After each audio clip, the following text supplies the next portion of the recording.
tu fais un geste ou si tu essaies d'appeler quelqu'un, je te descends d'elle. Tu brûlerais ton imperméable.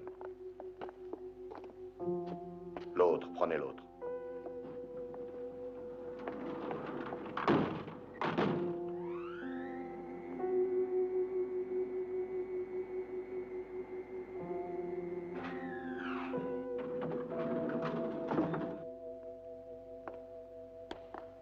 Et attention, tu aurais pu te cogner la tête.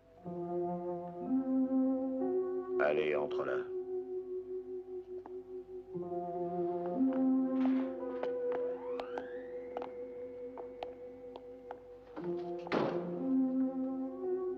Tourne-toi.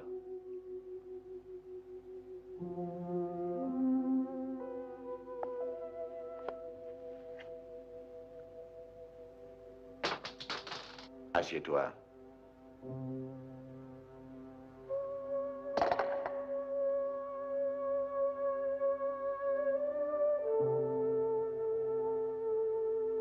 Et puis? Nous attendrons. La bouche fermée.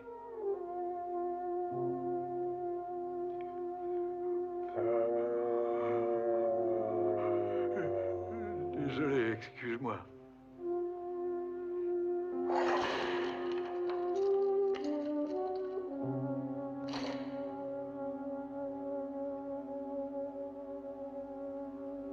Maintenant, monte.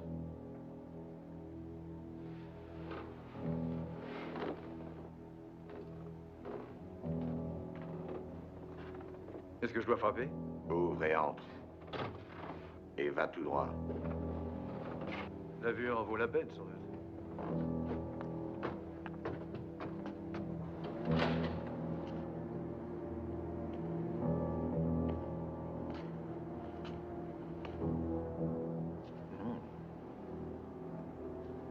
Très joli.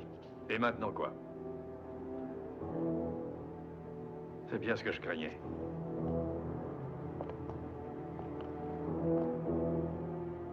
Je te donne une chance, Dyle. C'est plus que tu ne m'en donnerais. Où est le pognon? Tu as cru devoir me faire monter jusqu'ici pour me demander ça? C'est elle qui l'a. Moi, je dis que vous l'avez tous les deux.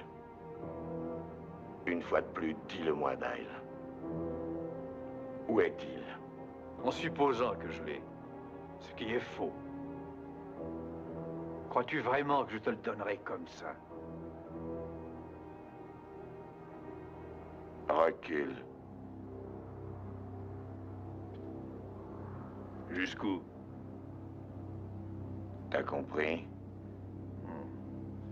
Et doucement, doucement. Ne t'énerve pas.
Herman!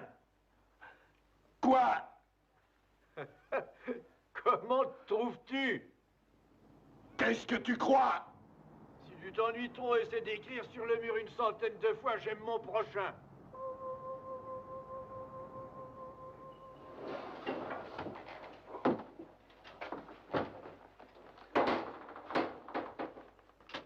Monsieur, la prochaine fois, gardez pas trop de la serrure.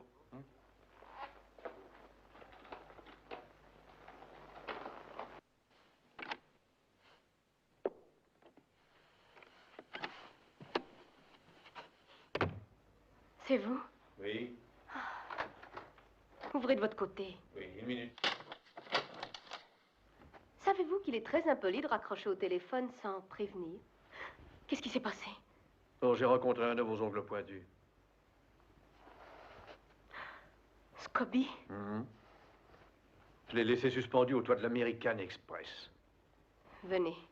J'ai quelque chose de bon, mais qui pique comme le diable. Vous êtes le genre de femme qui peut avoir ce genre de choses. Asseyez-vous. Oh, mais attendez, qu'est-ce que c'est que ça?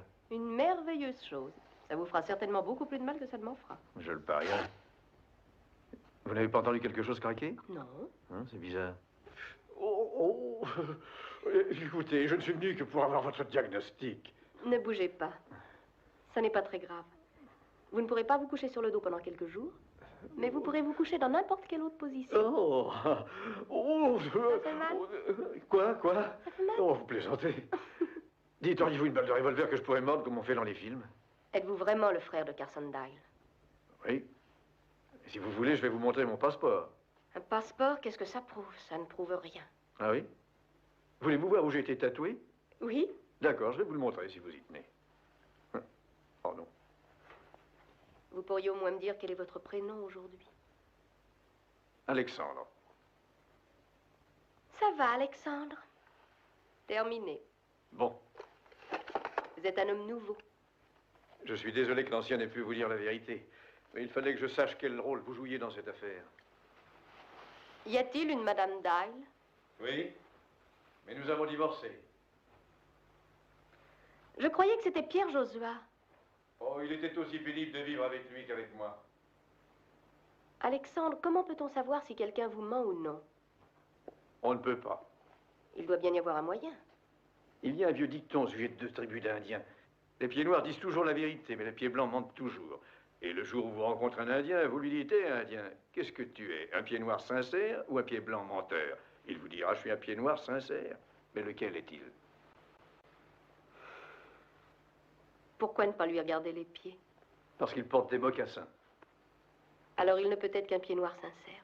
Pourquoi pas un pied blanc menteur? Lequel êtes-vous? Un pied noir sincère. Approchez. Asseyez-vous. Vous voulez regarder mes pieds? Oui. Oh, allons. Maintenant, Reggie, écoutez-moi. Oh, je m'y attendais, le sermon paternel. Vous oubliez que je suis une veuve. Juliette l'était aussi, à 15 ans. Mais je n'ai plus 15 ans. C'est là le malheur, vous êtes trop vieille pour moi. Vous ne pouvez pas être sérieux. Oh, vous venez de dire un mot terrible. Qu'est-ce que j'ai dit? Sérieux. Quand un homme arrive à mon âge, Reggie, c'est le dernier mot qu'il veut entendre. Je ne veux pas être sérieux. Et je ne tiens pas du tout à ce que vous le soyez. D'accord, nous passerons toutes nos journées dans la frivolité. Qu'en diriez-vous? Oh, Reggie, surtout pas ça. D'accord. Mais qu'est-ce que vous faites? Eh bien, j'arrête. Qui vous a dit d'arrêter? Mais vous? Oh, mais je ne m'en plaignais pas encore. Oh. Non, maintenant, ça suffit. Alex, je crois que je vous aime.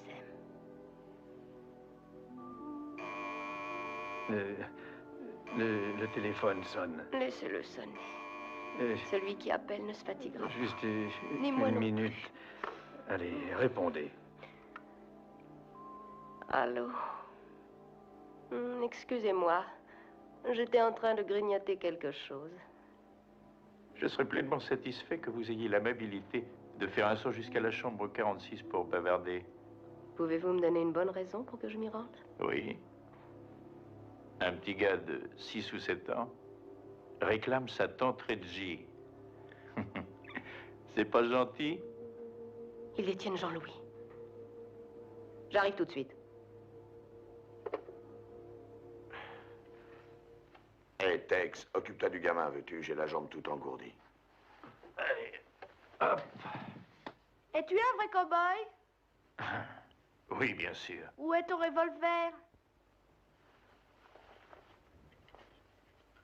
Veux-tu planquer ça en vitesse? Jean-Louis. Madame Lampert. Qui l'a invité, lui? Eh bien, Herman, tu as fait un bon atterrissage? Il faut que j'appelle Sylvie tout de suite.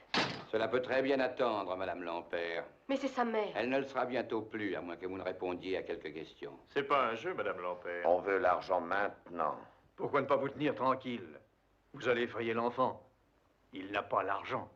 Pas plus que ne l'a Madame Lampert. Alors, qui, là? Je l'ignore, Herman. Peut-être toi. Moi? Ou toi. Oh, Ou lui. C'est la chose la plus ridicule que j'ai jamais entendue. Non, mais écoutez-moi, ce type. il est complètement cinglé. Un instant. Supposons que l'un de vous ait retrouvé Charles ici, à Paris. Qu'il soit même tombé sur lui par accident. Qu'il l'ait suivi alors qu'il essayait de s'enfuir. Qu'il l'ait coincé dans le train. Qu'il l'ait jeté par la portière sans se préoccuper d'avertir les deux autres. Qu'il ait pris tout l'argent pour lui. Si l'un de nous l'avait fait, il resterait pas là à attendre que les deux autres réalisent. Bien au contraire. S'il se sauve, il avoue sa culpabilité. Il doit rester ici sous prétexte de chercher l'argent, jusqu'à ce que les autres y renoncent et retournent chez eux. Il essaie de se débarrasser de nous. C'est eux qui l'ont, je vous dis. On va fouiller leur chambre. Si ça vous fait plaisir. Eh ben alors ne perdons pas de temps, allons-y. En vous attendant, nous fouillerons les vôtres. En tout cas, pas la mienne. Mais, Herman, as-tu quelque chose à cacher? Alors, aucune objection. Voilà donc ma clé. Donne-moi ça. Ma chambre est ouverte. Un instant. Donne la tienne. Quant à vous deux, faites comme chez vous. Mettons-nous au travail. Allez, Jean-Louis. Viens. Allez. Sur lequel misez-vous? Scobie, le seul qui ait protesté. Bon, alors je prends la chambre de Gideon et celle de Tex. Prenez Jean-Louis avec vous et fermez bien la porte de l'intérieur. Viens, Jean-Louis, on commence la chasse au trésor. Allez-y. Tex, C'est les affaires de Charles. on le dirait. Tu crois qu'il faut appeler Herman? Pourquoi faire?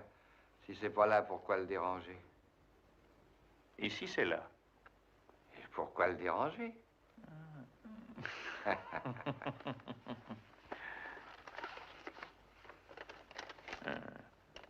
Tu es sûr que rien ne manque? Non, tout est bien là. La police nous avait aimablement dressé une liste. Il n'y a vraiment rien ici qui vaille $250 000. Non, à moins qu'on soit aveugle. Je n'arrête pas de me répéter qu'on a volé une grosse somme d'argent, mais jusqu'à maintenant, on n'en a pas vu un centime. Tu crois peut-être qu'on est branché sur une mauvaise onde? Qu'est-ce que ça veut dire? Tu ne supposes pas que l'un de nous l'a fauché comme il le disait? Ce serait vraiment dégoûtant d'avoir joué un tour pareil à des copains de guerre. Ouais, mais tu sais que je te le dirais si je l'avais. Oh, naturellement, tout comme je te le dirais si je l'avais. Naturellement. Et ça vaut pour Herman aussi. Naturellement.